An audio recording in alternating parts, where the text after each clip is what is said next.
Hello Technolovers!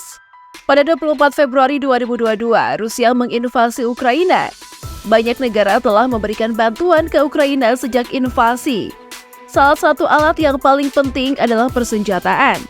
AS juga memberikan bantuan militer ke Ukraina melawan Rusia. Bantuan militer berkisar dari drone hingga kendaraan lapis baja. Yuk langsung saja simak video daftar senjata yang dikirim AS ke Ukraina berikut ini.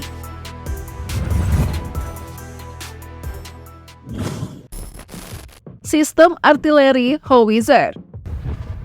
Di posisi pertama ada Howitzer. Sistem artileri Howitzer adalah bentuk artileri lapangan yang namanya berasal dari bahasa Ceko, Hawornice. Senjata ini adalah senjata keluaran abad ke-15 yang digunakan oleh Hussite dalam Perang Hussite. Howitzer berbeda dari jenis artileri lain dalam kelompok jenis senjata ini. Howitzer menembak pada sudut yang tinggi dan sangat merusak karena proyektil yang ditembakkannya. Howitzer modern dapat ditarik dengan kendaraan militer atau self-propelled. Howitzer kecil dapat ditarik dengan kendaraan militer ringan atau diangkut dengan helikopter. Dalam hal pengiriman senjata ini oleh AS mengirim 90 Howitzer ke Ukraina untuk melawan Rusia. Juru bicara Pentagon, John Kirby, mengatakan 50 orang Ukraina juga dilatih untuk menggunakannya. Pentagon telah mengumumkan paket bantuan militer senilai $800 juta untuk Ukraina. Paket itu berisi 90 Howitzer dan 183.000 peluru.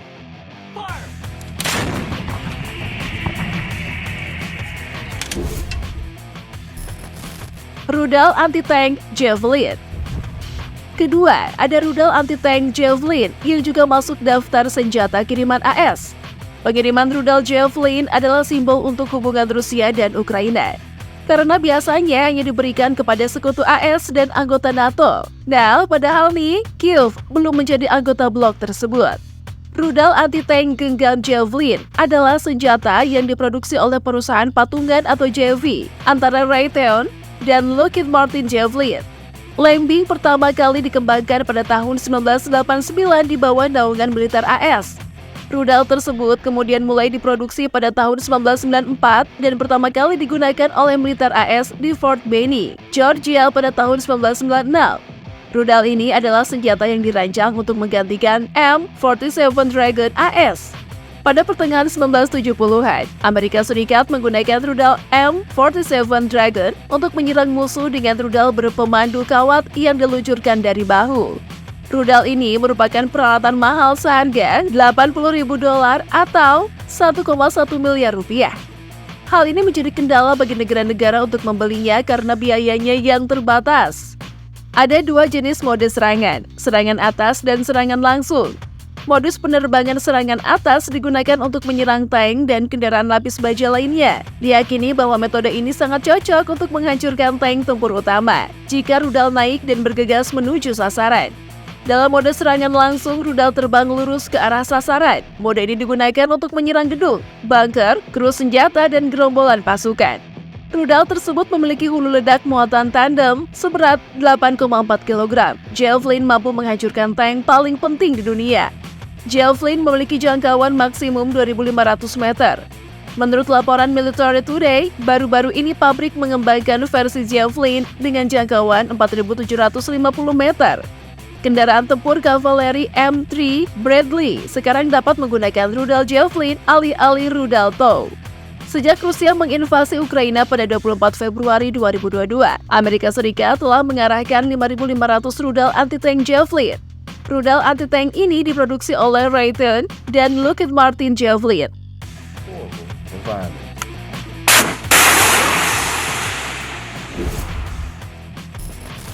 Kendaraan lapis baja dan taktis. Selanjutnya di urutan keempat ada kendaraan lapis baja. Senjata ini adalah sebuah kendaraan militer dengan lapisan pelindung dan dipersenjatai dengan senjata api. Sebagian besar kendaraan ini juga dirancang untuk medan yang sulit. Kendaraan tempur lapis baja diklasifikasikan menurut peran dan karakteristiknya. Namun klasifikasi ini tidak selalu sama. Beberapa negara mengklasifikasikan kendaraan secara berbeda dari yang lain tergantung pada penggunaannya. Di antaranya, Main Battle Tank, pengangkut personil lapis baja, Infantry Fighting Vehicle atau IFV, dan Artillery Self-Propelled. Main Battle Tank ini adalah kendaraan lapis baja yang bergerak di atas roda. Fitur utama MBT adalah baju besinya yang berat, senjata meriamnya yang besar, dan mobilitasnya yang tinggi yang memungkinkannya bergerak dengan mulus di segala medan. Tank adalah kendaraan mahal dan membutuhkan pasokan logistik yang baik. Tetapi kemampuannya untuk menghancurkan target darat dan nilai dampak infanteri menjadikannya senjata paling kuat dan serbaguna di medan perang modern. Pengangkut personil lapis baja atau kendaraan tempur lapis baja ringan yang dirancang untuk mengangkut infanteri di medan perang. APC biasanya hanya dipersenjatai dengan senapan mesin, tetapi varian dapat dipersenjatai dengan artileri, peluru kendari anti-tank, atau mortir. Kendaraan ini tidak benar-benar dirancang untuk pertempuran langsung, tetapi untuk mengangkut tentara dengan aman berlindung dari tembakan senjata ringan dan puing-puing. APC dapat menggunakan roda biasa atau sprocket atau track. Infantry Fighting Vehicle atau IFV adalah kapal induk infanteri lapis baja yang lebih bersenjata yang mampu melakukan pertempuran langsung. Kendaraan ini memiliki lapisan pertahanan yang lebih tebal daripada pengangkut personil lapis baja dan dilengkapi dengan senjata yang mampu menghancurkan pengangkut personil lapis baja musuh, seperti meriam otomatis dan rudal anti-tank. Kendaraan tersebut digunakan untuk menggantikan peran tank ringan yang digunakan untuk pengintaian dan juga digunakan oleh pasukan terjun payung yang tidak dapat membawa tank berat. Penghancur tank digunakan untuk mendukung tank dalam operasi defensif atau mundur. Kendaraan ini dapat dipersenjatai dengan senjata anti-tank atau peluru kendali anti-tank. Penghancur tank ini tidak dapat menggantikan tank karena tank perusak tidak sefleksibel tank, antara lain karena buruknya perlindungan infanteri. Namun, kendaraan ini lebih murah untuk diproduksi dan dirawat daripada tank. Artillery Self-Propelled adalah meriam dengan sarana transportasi terintegrasi yang dapat berupa badan atau sasis kendaraan lapis baja dengan trek atau roda biasa. Ini memungkinkan artileri bergerak cepat dan mengikuti kecepatan pertempuran tank. Bergerak cepat untuk mencapai jangkauan dan menghindari artileri pembalasan dan tembakan senjata ringan. AS mengirim ratusan kendaraan lapis baja ke Ukraina. Kendaraan termasuk 200 kendaraan lapis baja M113 dan 100 kendaraan utilitas lapis baja mobilitas. Selain itu, Angkatan Darat AS menyediakan 72 kendaraan taktis untuk menarik howitzer 155 mm.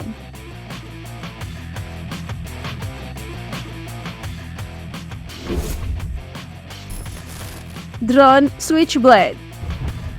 Lalu ada drone Switchblade. Switchblade adalah amunisi jelajah mini yang dirancang oleh AeroVironment dan digunakan oleh beberapa cabang Angkatan Darat AS. Cukup kecil untuk dimasukkan ke dalam ransel.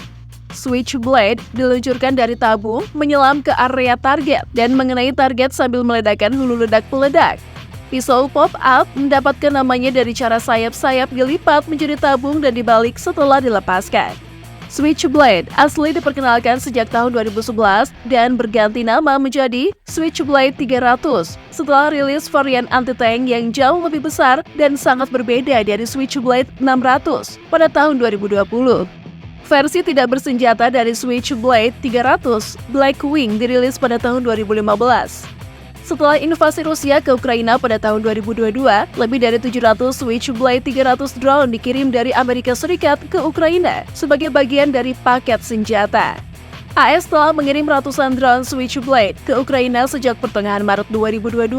Ada dua jenis drone Switchblade yang dikirim ke Ukraina, Switchblade 300 dan Switchblade 600. Drone Switchblade 300 dapat menargetkan orang dan kendaraan ringan. Selain itu, tipe 300 juga dapat terbang sekitar 6 mil dan melayang di atas target selama 15 menit. Drone Switchblade 600 dapat menargetkan tank terbang lebih dari 24 mil dan tetap di udara selama 40 menit.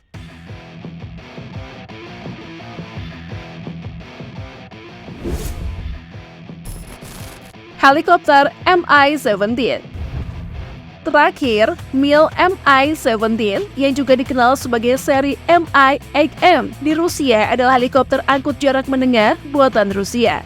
Saat ini, helikopter ini diproduksi di dua pabrik, Kazan dan Ulan-Ude. Helikopter ini merupakan perpanjangan dari Mil Mi-8 adalah Fakta Warsawa selama Perang Dingin. Indonesia juga memiliki beberapa Mil Mi-17 yang dioperasikan oleh TNI AD.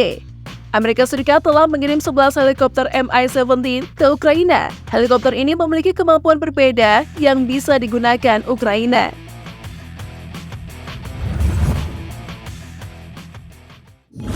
Ternyata guys, selain AS dan Spanyol yang mengirimkan senjata ke Ukraina, ada beberapa negara lain yang juga tercatat pernah memasok senjata-senjata untuk Ukraina.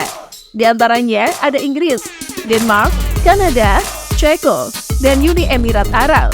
By the way, jangan lupa like, komen, dan share ya jika informasi ini bermanfaat. Thanks for watching and sampai jumpa!